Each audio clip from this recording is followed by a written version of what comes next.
In this lesson, we're going to talk about file structure.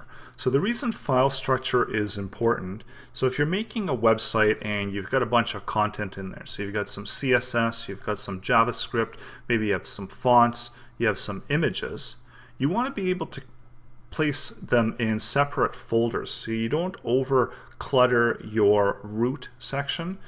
You don't want to have all the files within this root area, because if you did, it's going to be a lot harder when you look at the files once the website grows, in order to be able to differentiate, to see what is part of the files that you need for certain things. So here we've got it basically broken down into CSS. So we've got our CSS files that are going to sit in there.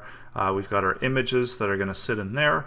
In here we're going to sit our JavaScript, and then here we're going to have our basic folders that are going to sit in the root of it. So it's important to have a clear logical structure to the navigation of the files.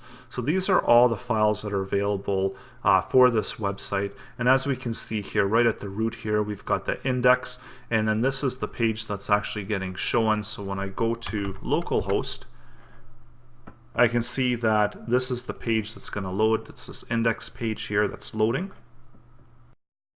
And this is also going to become important when it comes to search engines, so that they can better understand which files you deem are more important. So let's say you had a website with 100 pages, and if you've got them all on the root here, they're going to be all deemed to be equally as important.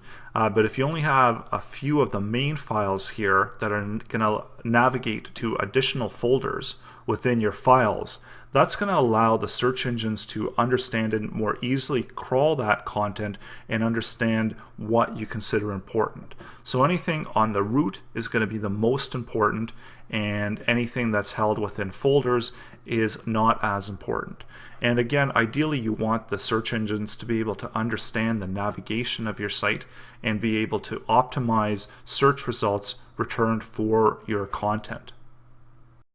You don't want to be diluting the important elements of your website. So if you've got 5 pages that are really important, you don't want to dilute those compared to the other files that you have. So always a good idea to keep that file structure separate, much like what we're looking at here within Bootstrap. The reason for keeping CSS, JavaScript, fonts, and images separate is in order for readability, and then keeping the regular HTML files separate. Again, you want to have readability and as well for search engines.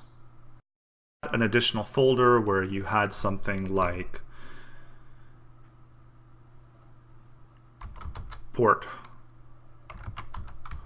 portfolio.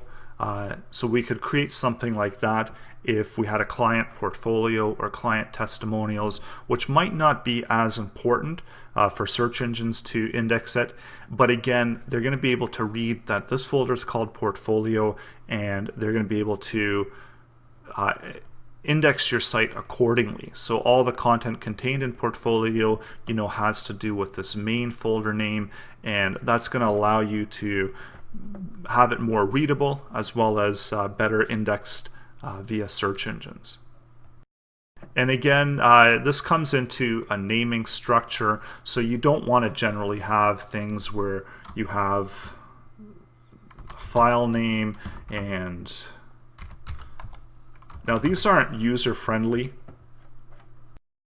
URLs, because this doesn't really say a lot about what this result is going to be.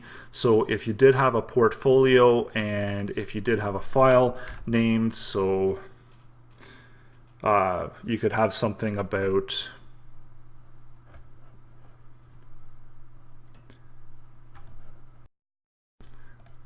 your portfolio. So if you had a bunch of images that you've taken from a certain location, so you could maybe do the location name like that, and then have images, so image 1, or you could do Toronto -image for the actual image names, so on. You could continue to build out those that smart URLs there in order for them to be a lot more readable, and as well when you go into the files, that you don't just have a whole bunch of files and you're not really sure how they relate to your website.